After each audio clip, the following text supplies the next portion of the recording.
नामवर शख्सियत गुजारे एक दिन जियो के साथ।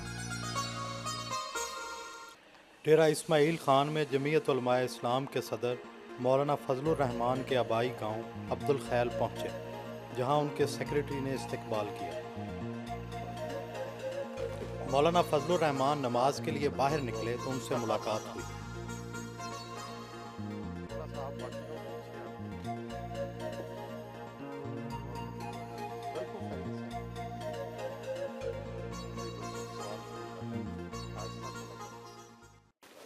सुबह उठने की आदत कब से है?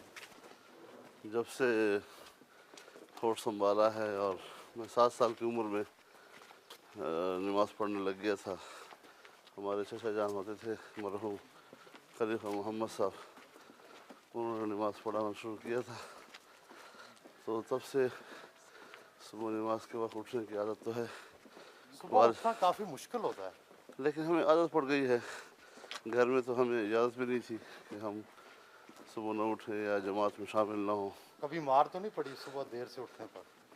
मार तो नहीं पड़ी है, लेकिन डांट ज़रूर पड़ी है, वालिद साहब की भी, चचा जान की भी। गांव में फजर की नमाज की इमामत करवाई। अल्लाहु अकबर, समिअ अल्लाहु लिमन हमिदा, अस्सलामु अलैकुम व रहमतुल्लाह।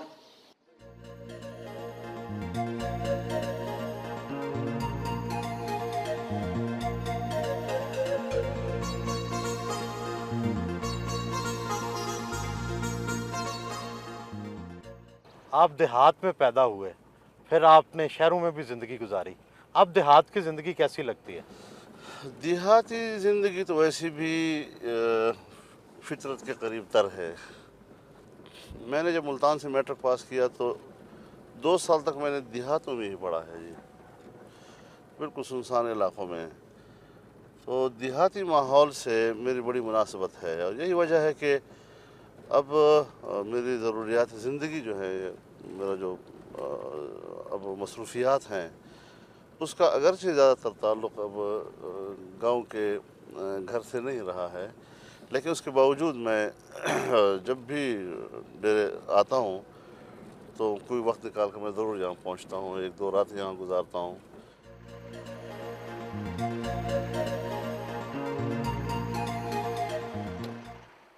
अपने वालिद मौलाना मुफ्ती महमूद की कब्र पर फातिहा खानी की।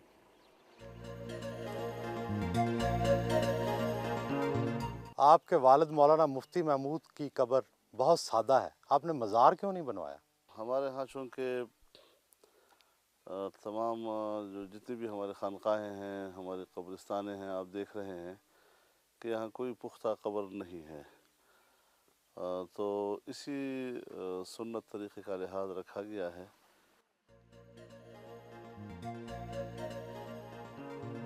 साथ ही उनकी ज़री ज़मीन थी, वहाँ पर चने की फसल की कटाई में शरीक हुए।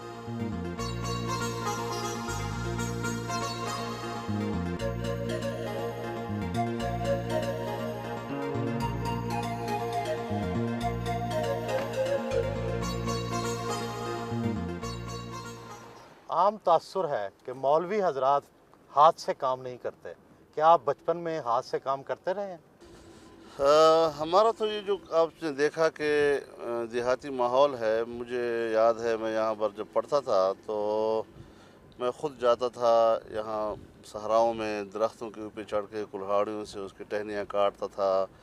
फिर यहाँ ये जो आपको मैदान नज़र आ रहे हैं, इसमें घास होती थी एक किस्म की, तो वो मैं काटता था ताकि मैं वो लाऊं घर। और हमारे घर में चूँकि यहाँ पर गाय बकरियाँ वगैरह होती थी, तो उनको चारा वगैरह लाने के लिए, तो ये सारे काम हम यहाँ करते थे। फिर घर में जो हमारे जानवर वगैरह होते थे तो मैं ख़ुद निकाल के इधर पहाड़ों की तरफ जाता था चराने के लिए जी।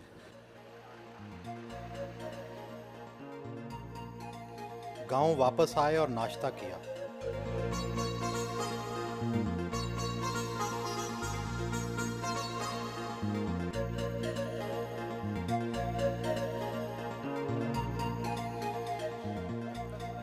घर के करीब गांव की एक दुकान में गए, जहां थोड़ी देर बैठे।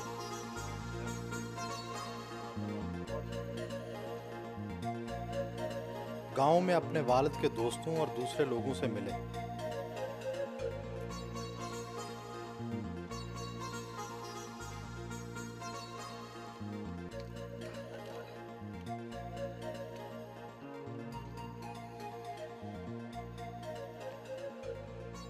करीबी गांव पनियाला में अपने पीर साहबजादा महमूद शाह से मिलने गए। पीर साहब ने उनके लिए दुआ की। دو ورځې زندگی دې راکړې ده، بیا به تا ته حاضرېږو د هغو عملو توفیق راکړي.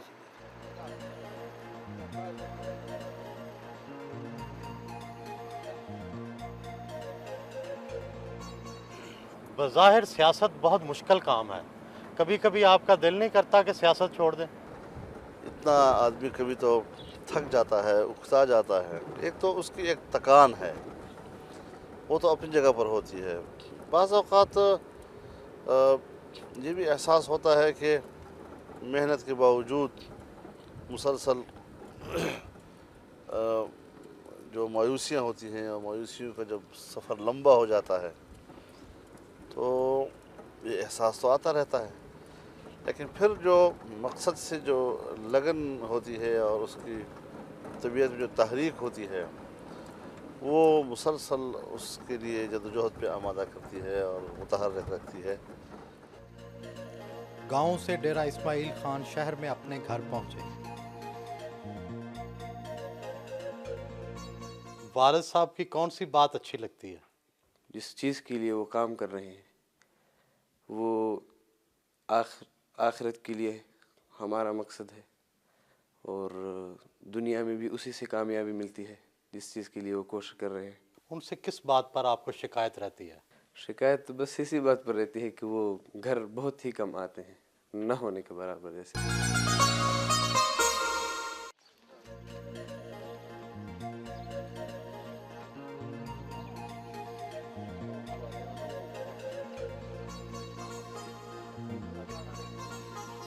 घर से मुल्हका मदरसे में आए, वहाँ फर्शी नशिस्त का इंतज़ाम था।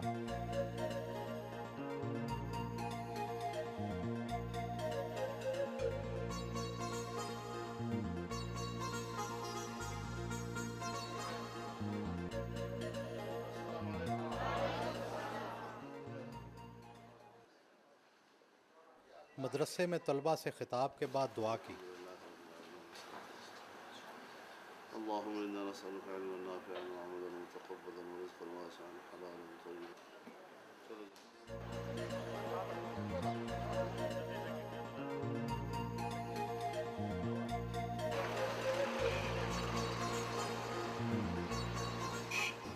आम तासुर है कि दीनी मदारस का निसाब बहुत फरसूदा है और जदीद तकाज़ों से हम आहंग नहीं है। हमारे यहाँ स्कूल मदारस में अंग्रेज़ी भी पढ़ाई जाती है, तारीख़ भी पढ़ाई जाती है, जोग्राफिया भी पढ़ाई जाती है, और इस वक्त जो जदीद दौर में कंप्यूटर का निज़ाम है वो भी राइज होता चला जा रहा है और वसअत पजीर होता जा रहा है। तो मैं नहीं समझता कि इसको कोई फरसूदा कह सके।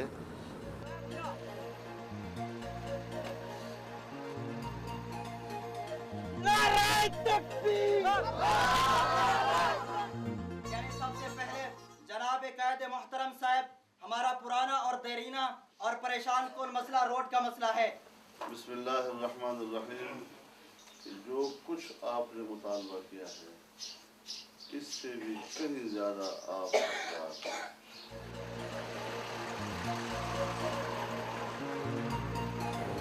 सियासत में शौक़ से आए या मजबूरी से? आप जानते हैं जी, हमारी तो आँख ही एक ऐसे घर में खुली जहाँ पर सियासत थी, और वो भी नज़रियाती सियासत को एक नस्बुलैन समझ कर इख्तियार किया गया था, कोई अय्याशी समझ कर नहीं। अपने हल्का इंतखाब के दौरे पर निकले।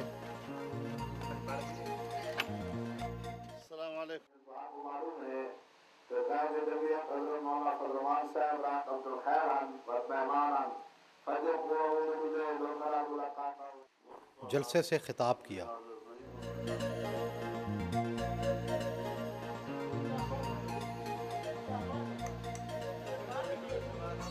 चाय और मिठाई से तवाज़े की गई।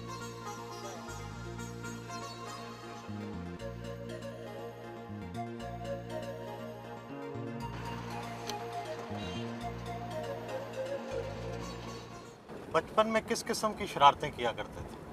हमें तो असल में जो घरेलू माहौल मिला तो उस माहौल में बड़ी कड़ी निगरानी हमारी होती रहती थी, यानी जिस तरह एक मामूल का एक बचपन आमतौर पर होता रहता है।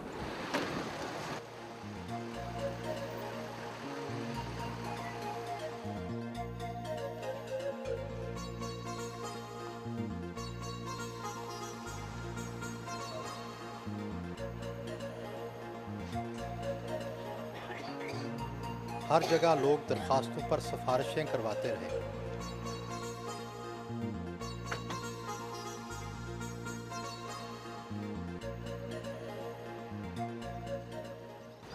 आपका ज़रिया मुआश क्या है? ऐसा कोई बाकायदा कारोबार तो नहीं है हमारा। वालिद साहब रहमहुल्लाह ने यहाँ एक ज़मीन ख़रीदी थी, कोई 300 कनाल के लगभग होगी, और इस वक्त वो नहर के नीचे आती है। तो इसके अलावा तो बस यही जो जमाती दोस्त अहबाब ताउन करते रहते हैं, उसके साथ हम भी चलते रहते हैं।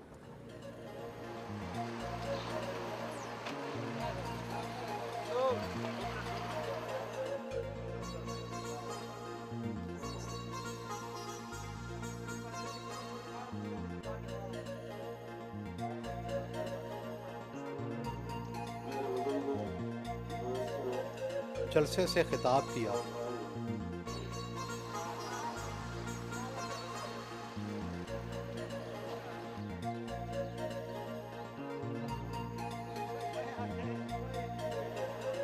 दोपहर के खाने में इलाके की खसूसी डिश सोहबत का इंतज़ाम था।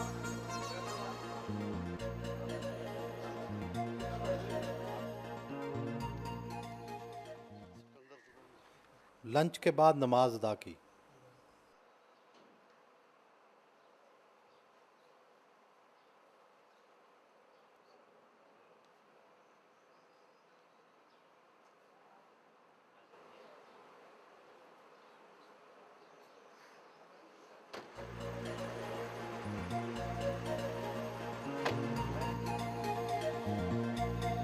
क्या आप अपने बच्चों की तरबियत अपने से मुख्तलिफ अंदाज में कर रहे हैं? हिकमत का तकाज़ा यही है कि जिस तरह का माहौल हो उसी माहौल की मुनासिबत से तरबियत हो, ताकि ऐसा ना हो कि तरबियत और माहौल में इतना टकराव आ जाए कि जिसके फिर बुरे असरात इंसान पे पड़ेंगे।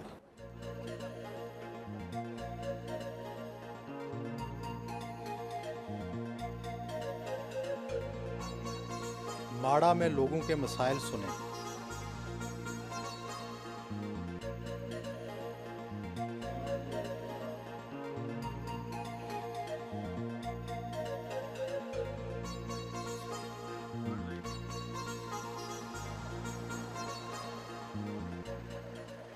सियासत में झूठ से काम लेना पड़ता है, आप किस हद तक झूठ बोलते हैं?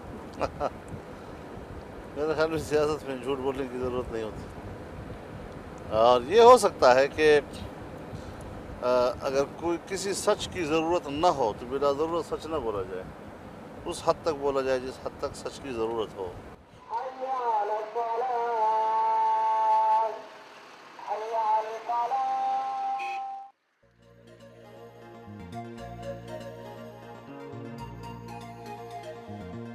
मीरन में अपनी जमात के दफ्तर का इफ्तिताह किया और परचम कुशाई की।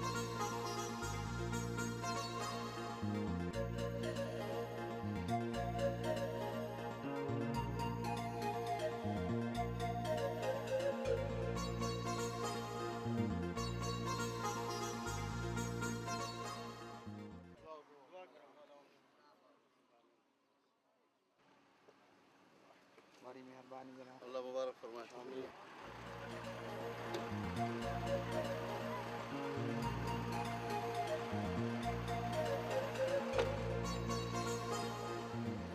क्या आपको कभी तन्हाई के लम्हात में रोना आता है? ज़ाहिर है जी, एक मुसलमान बाज़ औक़ात जब अपने आमाल की तरफ मुतवज्जह होता है और अल्लाह के हुजूर बैठता है तो ऐसी कैफियत इंसान के ऊपर आती है کہ جس سے انسان کو رونا آ جاتا ہے۔ واپسی پر خانہ بدوشوں کی دریا کنارے بستی میں رکے۔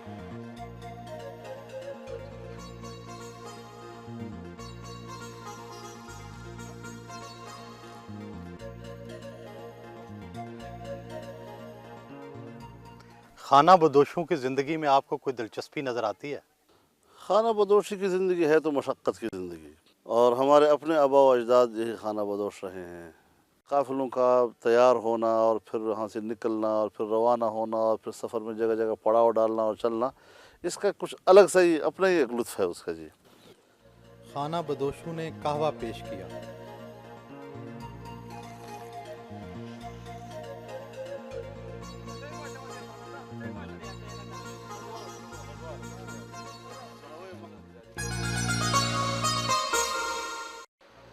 اندھیرا پڑنے پر گھر واپس پہنچے۔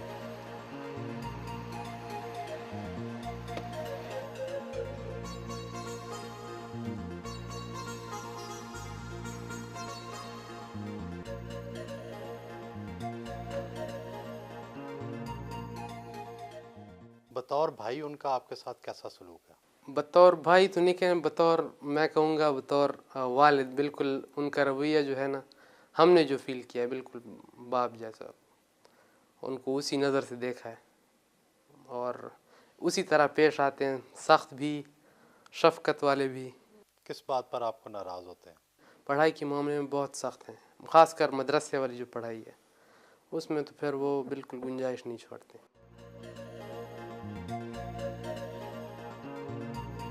رات کو مہمانوں کے ساتھ کھانا کھایا۔ آپ کو کون سا شاعر پسند ہے؟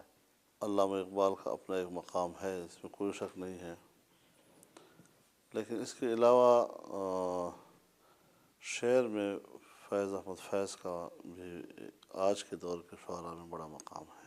آپ اکثر شعر گنگناتے رہتے ہیں، کون سا شعر سب سے زیادہ گنگناتے ہیں؟ بس جو زبان پہ چڑھ گیا کسی وقت۔ آپ کے کتنے بچے ہیں؟ میرے 3 بیٹے اور 3 بیٹیاں۔ کیا آپ خاندانی منصوبہ بندی کے قائل ہیں؟ جہاں تک خاندانی منصوبہ بندی کا تعلق ہے تو یہ طے کرنا کہ مجھے مزید اولاد چاہیے یا نہیں، یہ میاں بیوی کا اپنا ذاتی معاملہ ہوتا ہے، اور دونوں کی باہمی رضامندی سے اگر وہ طے کرتے ہیں تو یہ ان کا اپنا خالص شخصی معاملہ ہے۔ اور ویسے جو ترغیبات ہیں اسلام کی اور جو رسول اللہ صلی اللہ علیہ وسلم نے ترغیبات دی ہیں تو اس میں تو کثرت اولاد کی دی ہیں، لیکن پھر بھی خاندانی زندگی میں اپنی ضرورتوں کا اور اپنے ماحول کا فیصلہ ماں باپ خود کر سکتے ہیں۔ آپ کے آباء و اجداد نے قیام پاکستان کی مخالفت کی، کیا تاریخ نے ان کے موقف کو غلط نہیں ثابت کیا؟ مسئلہ پاکستان کی مخالفت اور حمایت کا نہیں تھا، بلکہ جب انگریز نے جانے کا عندیہ دیا تو پھر مسلمان قیادت کو ہندوستان میں مسلمانوں کے محفوظ مستقبل کا فکر ہوا، اور مسلمان قیادت نے یہ سوچا کہ مسلمانوں کا جو مستقبل ہے وہ متحدہ ہندوستان کی صورت میں زیادہ محفوظ ہے یا کہ تقسیم ہند کی صورت میں زیادہ محفوظ ہے۔ تو دونوں سوچیں جو تھیں وہ مسلمانوں کی بھلائی کے لیے تھی، مسلمانوں کی خیر خواہی کے لیے تھی، لیکن تقسیم کے بارے میں مسلمانوں نے کثرت رائے سے اپنی رائے دے دی، جس کو بعد میں تمام قیادتوں نے قبول کر لیا۔ اس فیصلے کو ہمارے اکابر نے بھی اس کو تسلیم کیا۔ پاکستان کی مذہبی جماعتوں کے بارے میں یہ الزام عام ہے کہ یہ اسٹیبلشمنٹ کی سیکنڈ لائن ہے۔ چونکہ اسٹیبلشمنٹ اور کچھ بڑی مقتدر ادارے ملک میں موجود ہیں کہ جس کے آشرواد پر الیکشن ہوتے تھے اور جس کے آشرواد پر نتیجے آتے تھے، جس کے آشرواد پر حکومتیں بنتی تھیں، اب وہ جو ایک تاثر قائم ہوا ہے تو آج متحدہ مجلس عمل کے اس اتنی بڑی کامیابی کے حوالے سے بھی یہی کہا جا رہا ہے، لیکن کوئی نہیں سوچتا یہ بات کہ ہم تو جب مجلس عمل نہیں بنا تھا ابھی کوئی میرے خیال میں 4-5 سال سے 6 سال سے ہم مسلسل کہہ رہے ہیں کہ عوام کا جو رجحان ہے اب وہ روایتی سیاستدان یا ان پارٹیوں سے ہٹ کر مذہبی جماعتوں کی طرف ہو رہا ہے. جسم ہزارائی کا مظاہرہ متحدہ مجلس عمل میں شامل پارٹیوں نے کیا اور ہم گرفتار رہے، ہمارے کارکنوں پر گولیاں چلی، شہید ہوئے، زخمی ہوئے، ہزاروں کی تعداد میں جیلوں میں چلے گئے. تو جس ہزارائی کا مظاہرہ ہم نے کیا ہے اسی کے بارے میں یہ باتیں کی جاتی ہیں. تو لگتا ہے کہ وہ جو ماضی میں ایسا ہوتا رہا ہے اس حوالے سے ایک ذہن ایسا بن گیا ہے اور اس تناظر میں اس قسم کی باتیں کی جاتی ہیں. میں نہیں سمجھتا کہ اس میں کوئی صداقت ہے یا حقیقت پسندی کا کوئی اظہار ہے. آپ کے خلاف ڈیزل پرمٹ لینے کے الزامات لگتے رہے، یہ الزام کس حد تک صحیح تھا؟ حالات نے جھوٹا ثابت کر دیا.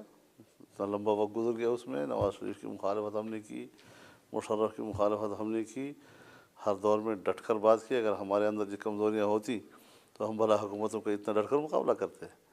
باقی لوگوں کو پھنسا سکتے ہیں مختلف الزامات میں، ہمیں نہیں پھنسا سکتے، ہمارے ماں چاچا لگتے ہیں. تو اس قسم کی باتوں کو تو حالات نے ختم کر دی بات، اور دودھ کا دودھ پانی کا پانی ہو گیا ہے. ایسی باتوں کو چھیڑنے کا کوئی فائدہ نہیں ہے میرا خیال ہے. عام تاثر ہے کہ مذہبی گھرانوں میں عورتوں کو برابر کے حقوق حاصل نہیں ہوتے.